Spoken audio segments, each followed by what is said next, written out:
C'est bon. À la 7e fois, il dit, voici un petit nuage qui s'élève de la mer et qui est comme la paume de la main d'un homme. Élie dit, monte et dis à Akab, attelle et descends afin que la pluie ne t'arrête pas.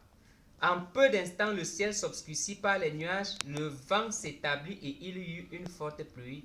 Akab monta sur le mont, sur son char et partit pour Israël. Voyez-vous, mes amis, mes frères, mes confrères, mes citoyens, mes concitoyens, ici, frère Branham dit, pas frère Branham, Élie dit à son serviteur, monte, regarde. Et monte 7 fois. Et dans toute l'histoire, dans tous dans tous ces différents versets qui sont lus ici, frère Branham ne va tirer qu'un seul mot qui l'intéresse pour son sujet et c'est regard. Donc le mystère est dans le regard. Et il va dire à son serviteur, monte 7 fois et regarde. 7, c'est les 7 tâches de l'Église. La nuée ne pouvait pas venir dans l'âge de Paul. La nuée ne pouvait pas venir dans l'âge d'Irénée, de Martin, de Colomba, de Luther, de Wesley, de Branham. Dans son âge, dans le message, au temps du message de préparation de frère Branham, la nuée ne pouvait pas venir. Il fallait que les 7 âges de l'Église soient terminés. D'ailleurs, la venue de la nuée scelle l'âge, scelle le Nouveau Testament ainsi que son 7e âge. Et quand la nuée vient, c'est là où frère Branham va dire des choses mystérieuses. Or, maintenant, retournons d'abord ici. Le serviteur d'Élie regarde, il voit un nuage qui se lève de la mer et qui a la taille de la paume d'une main. Et pour lui, ce n'était rien. Ça n'avait aucune grande signification pour lui. Mais pour Élie, ça signifiait beaucoup. Et Élie, étant son maître, s'est mis à observer. S'est mis à observer le nuage. Il a regardé le nuage. Frère Branham dit, la raison pour laquelle Élie regardait, c'est que ce nuage de la paume d'une main, c'était l'évidence d'une prière exaucée. Et comme Frère Branham dit, Élie a cru le premier mouvement. Et cela a électrisé Élie au point où cela a vivifié et a électrisé tout son corps. Au point où Akab qui était sur un char a été laissé derrière par Élie. Élie qui a dévancé Akab même sur un char. Cela montre que la venue de la nuée, en fait, nous donne même un message de l'enlèvement. C'est la matière de l'épouse. C'est la matière nécessaire pour l'enlèvement. Et alors, et le frère Branham dit, quand Élie a continué à observer le nuage mystérieux, il a dit, un nuage est devenu 2 nuages. 2 nuages, 3. Et les 3 nuages sont devenus une montagne, une colline, ainsi de suite. Ça s'est multiplié.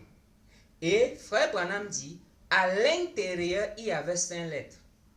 Il dit, il y avait J-E-S-U-S. Donc c'était Jésus. Et dans le même message, frère Branham dit, voici le véritable Jésus, regardez et vivez. Ça veut tout simplement dire, notre nuée de gloire qui est venue, c'est la venue du Seigneur Jésus-Christ. Cette venue que Malachie 4 attendait depuis. C'est une venue qu'Élie attendait depuis. Parce que c'est cette chose-là qui allait donner la force à Élie pour dévancer Akab sur la colline, lui qui était déjà vieux. Ça pouvait lui donner la force de dévancer Akab, lui qui était sur un char. Mais Élie était à pied, mais il a pu dévancer Akab. Pourquoi? Parce que la venue de la nuée, la venue du Seigneur, c'est la venue du Seigneur, en fait, c'est une venue pour l'enlèvement. Le message de l'heure, la matière de l'épouse, c'est une matière pour l'enlèvement. C'est une matière qui donne la foi nécessaire pour l'enlèvement. Et cela a été représenté. Or, restons un peu fixés un instant sur l'observation. Cette observation, c'est une méditation. Quelle méditation? La méditation sur le 7e sceau. Il faut méditer le 7e sceau. Il faut rester constamment dans le 7e sceau. Il faut méditer par le message. Il ne faut pas s'attarder avec le message de préparation. Même si tu lis le message de préparation, Ne lis pas ça. Ne lis pas ça tout simplement pour mélanger avec le message du 8e jour. Non, ne mélange pas ça avec le 7e sceau. Le 7e sceau ne se mélange pas. Le 7e sceau, c'est le sacré. Le 7e sceau, c'est le message parfait. Le 7e sceau, c'est ce que Frère Branham a dit tout à l'heure. C'est cette parfaite perfection qui ne peut faillir. Et quand Daniel avait aussi regardé la même chose comme Élie, il a vu la pièce détachée de la montagne sans le secours d'aucune main. Cela a brisé la statue du roi. Cela a brisé les systèmes. Cela a tout brisé. Et qu'est-ce que Daniel dit? Cette même pierre avait grandi et était devenue elle-même un grand royaume. Pourquoi? Parce que les fils doivent être manifestés. Le royaume doit continuer à grandir dans les fils et les filles de Dieu qui se manifestent. Mais on doit rester autour de la parole. Comme il nous a été dit dans une vision du Seigneur, ou avec l'image du juge apostolique, lisez la parole, méditez la parole, restez constamment dans la parole et vous deviendrez la parole. Ça, ce n'est pas n'importe quelle parole. Ce n'est pas le message de préparation. C'est le 7e sceau. C'est ça qu'il faut méditer. C'est ça qu'il faut creuser. C'est ça qu'il faut regarder, contempler continuellement pour devenir cette parole. Parce que le 7e sceau, c'est l'énergie de Genèse 1. Le 3e pôle, c'est Genèse 1. Ça nous apporte même l'atmosphère de la création. La création dans l'espace vide. C'est ça. C'est pourquoi quand notre nuage mystérieux est descendu le 28 février 1963, Apocalypse dit quoi? Et il posa un pied droit sur la mer, l'autre sur la terre.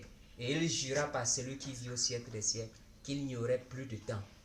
Mais au jour de la voix du 7e ange. Maintenant, il n'y aurait plus de temps parce que Frère Branham dit à l'ouverture de ce 7e sceau, le reste des choses se passe dans l'éternité, dans le 8e jour. La venue des théophanies, c'est la venue de l'éternité. L'éternité est dans le temps. Et Frère Branham dit dans le message question et réponse de 64, il dit cet être céleste qui est dans les fils et les filles de Dieu, au moyen de la parole, manifestera autour de lui-même un autre corps physique glorifié. Parce que le 7e sceau va de l'intérieur pour l'extérieur. Le 7e sceau, c'est quelque chose c'est une création en vous. Ça accumule l'entité complète de Dieu en vous. Et ce corps finit par obéir, à céder la place. Beaucoup de gens vont ressusciter pour aller à l'enlèvement. Mais ceux qui vont rester, leur mort ne sera pas comme les autres, mais ce sera plutôt une transformation. Parce que le 7e sceau est parti de l'intérieur pour l'extérieur comme une fusée. Quand cela a frappé, quand la révélation a frappé leur âme, pam, il y a eu explosion. Et ils sont allés de révélation en révélation, de gloire en gloire, d'explosion en explosion, jusqu'à ce que tout soit terminé. Jusqu'à ce que le corruptible soit englouti par l'incorruptible. Que le Seigneur Jésus-Christ vous bénisse richement, qu'il vous comble. Je crois qu'à la fin de ceci, nous aurons une belle image. Merci Seigneur Jésus-Christ pour le puzzle. Merci pour les frères et sœurs. Merci pour le juge apostolique. Et merci également pour les intervenants, les citoyens du royaume des sacrificateurs. Shalom.